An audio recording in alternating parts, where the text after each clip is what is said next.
Bonjour les amis, bonjour à toutes, bonjour à tous. 18 avril 2024, c'est bien cela. Eh bien, je vais reprendre la lecture que j'avais entamée il y a quelques jours du grand livre de la parapsychologie et du paranormal.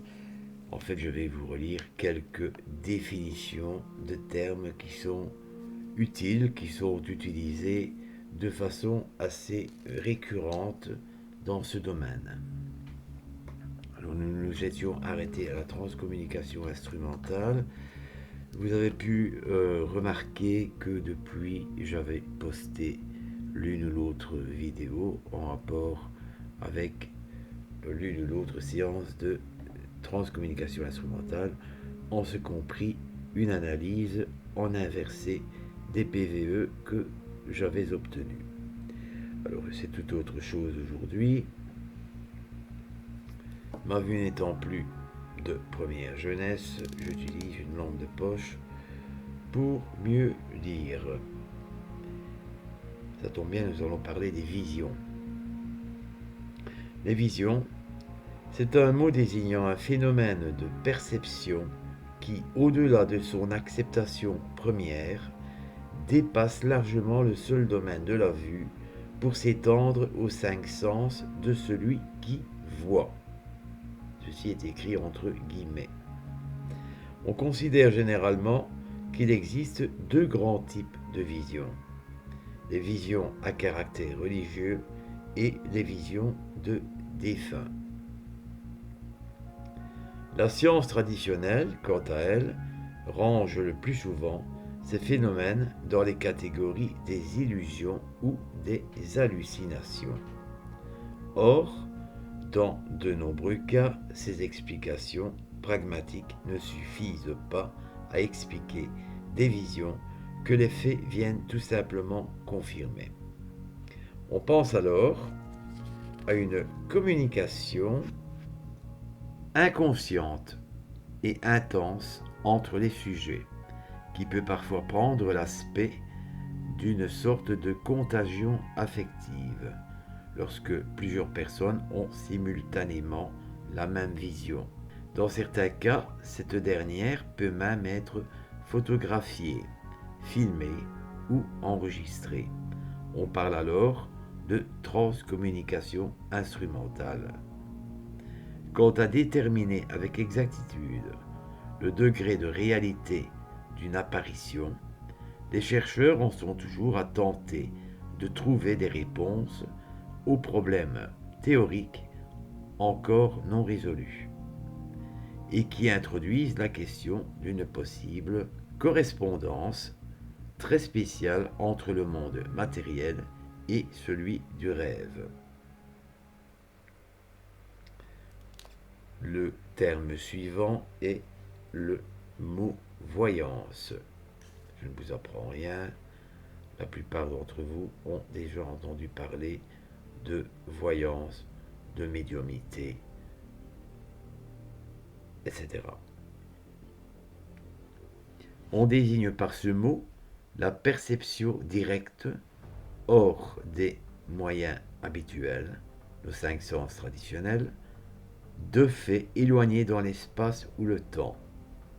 La voyance peut se cristalliser sous différentes formes, par le biais d'une vision, de l'audition d'une voix, par une perception odorante, une sensation gustative, des sensations de chaud ou froid, des vertiges, des impressions viscérales, organiques, etc. Les études les plus récentes tendent à démontrer que tous les individus possèdent le don de voyance. C'est une chose qui a été maintes et maintes fois dite, notamment lors de conférences de Thierry Saint-Aubin. Je pense que cela a été aussi rappelé lors d'émissions de la chaîne Rencontres paranormales avec Enoch Sénat, qui accueille en leur sein le médium Alain Bayard. Il y a à cet égard, je pense, unanimité de la part des médiums. Certains témoignages laissent à penser que notre inconscient serait capable, lors d'états de conscience modifiés, ECM, dépassant le stade habituel de conscience, de balayer notre existence depuis le passé jusqu'au futur. Désormais, observable scientifiquement depuis les expérimentations de J.B. Rhine, j'en ai parlé dans la lecture précédente, du moins j'ai fait mention du nom de ce monsieur, la voyance peut en effet faire référence au passé, fait correspondant vie antérieure. Concernant les vies antérieures, là aussi, c'est une petite incise de ma part, pardon, il n'y a pas d'avis uniforme des médiums quant à leur nombre. Est-ce que les vies antérieures sont illimitées? Est-ce qu'elles sont réduites à 7? Il n'y a pas unanimité à cet égard. Mais aussi à des faits ponctuels et spécifiques. Enquête policière, recherche ou reconnaissance de lieux et ou de personnes. Avant comme à l'avenir, futur proche, fait dont le voyant ne sera jamais le témoin. Il est courant aux États-Unis que la police, au sens large, ait recours à des voyants pour avoir un coup de main aux fins d'éluder des enquêtes criminelles qui durent et perdurent même. Alors, j'ai récemment vu une émission sur National Geographic où on développait de façon intéressante ce phénomène de voyance. Vous aviez des médiums en pâte, je pense que c'était des médiums en pâte, du moins il y en avait une des deux, je n'ai plus le nom des affaires en question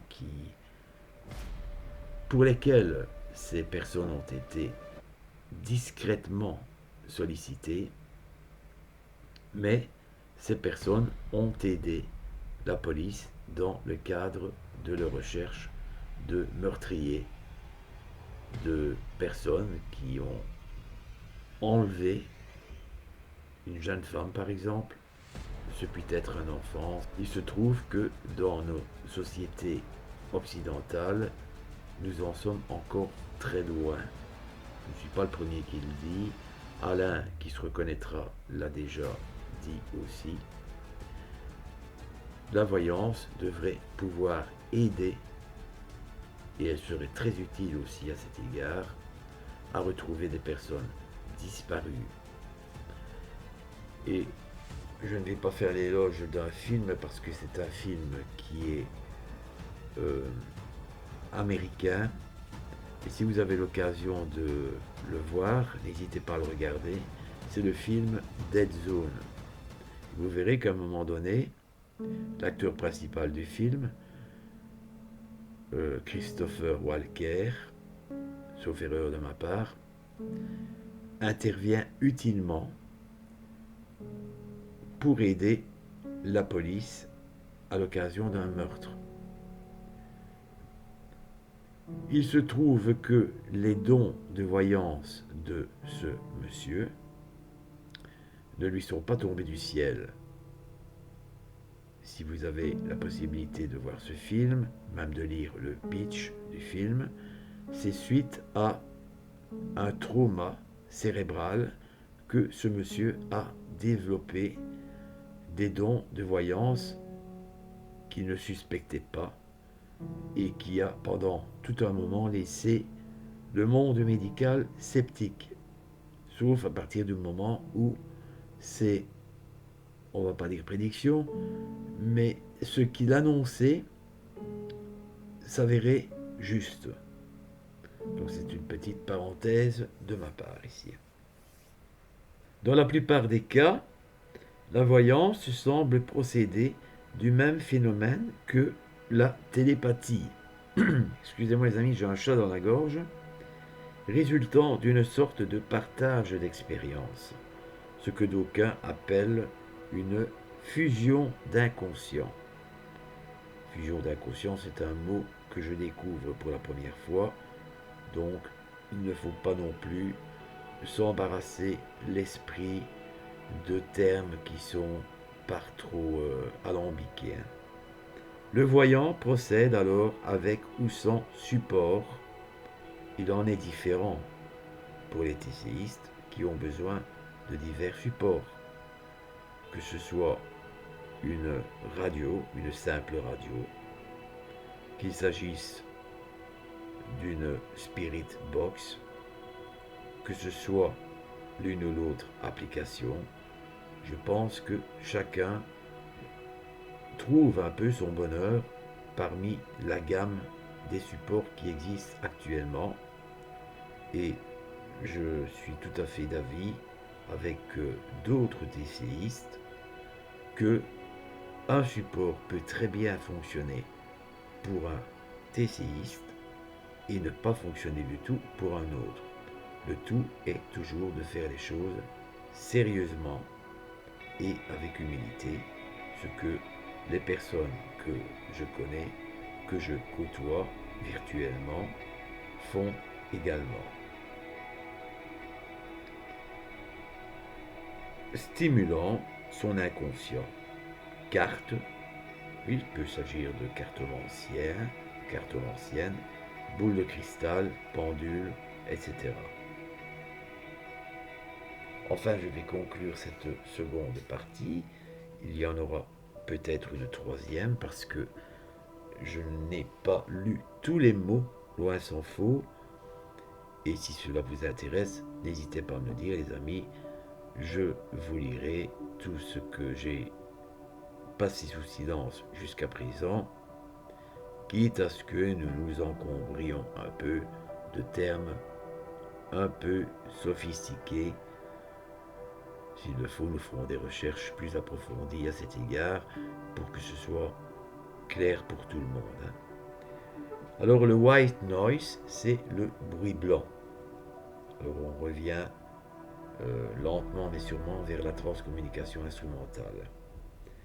Le white noise est une expression d'origine anglo-saxonne, en français bruit blanc.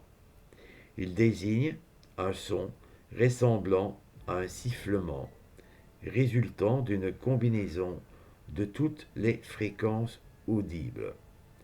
Et ici, je vois qu'on me renvoie au terme Ganzfeld. Je vais y retourner. Je vais jeter un œil sur ce terme, sur sa signification.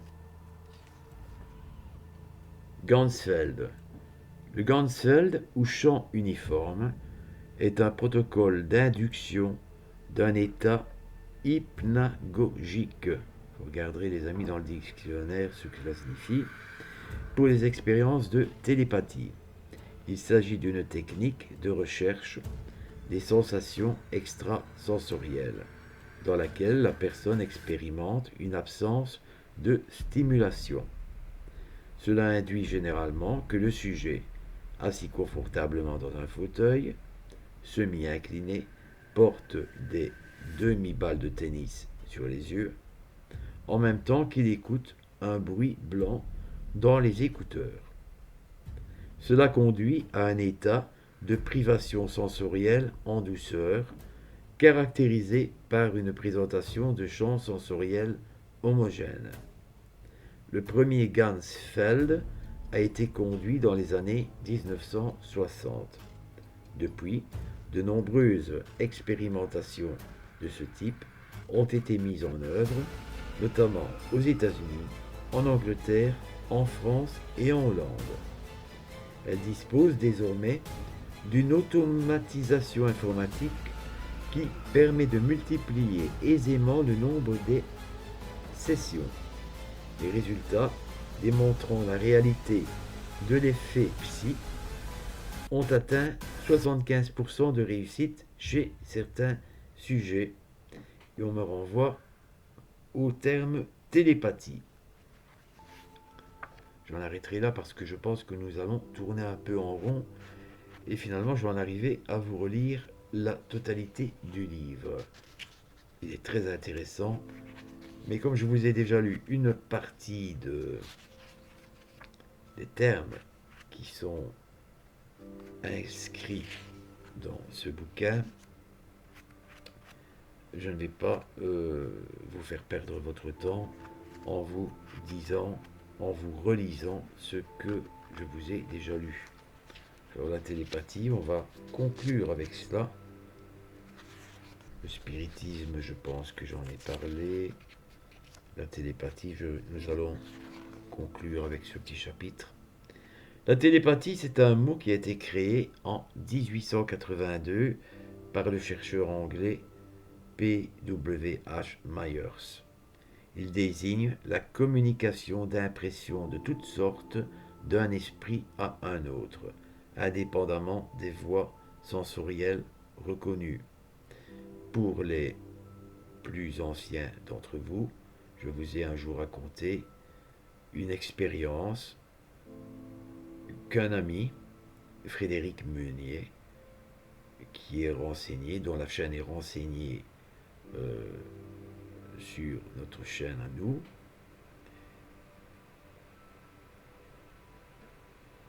Frédéric, à l'époque où ma mère était hospitalisée et était dans le coma, par télépathie, a réussi à la contacter, puisque très peu de temps après, ma mère est sortie du coma. Comment il s'y est pris, je ne le sais pas, mais je l'ai remercié. Vous voyez qu'il est parfois des personnes qui ont des dons qui ne sont pas suffisamment médiatisés, qui parfois, par une extrême humilité, ne le souhaitent pas, mais qui sont très efficaces.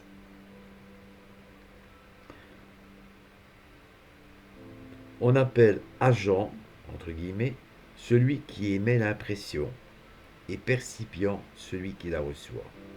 Différentes hypothèses de chercheurs avancent que c'est soit l'agent, soit le percipient qui va vers l'autre, mentalement, pour deviner le message partagé.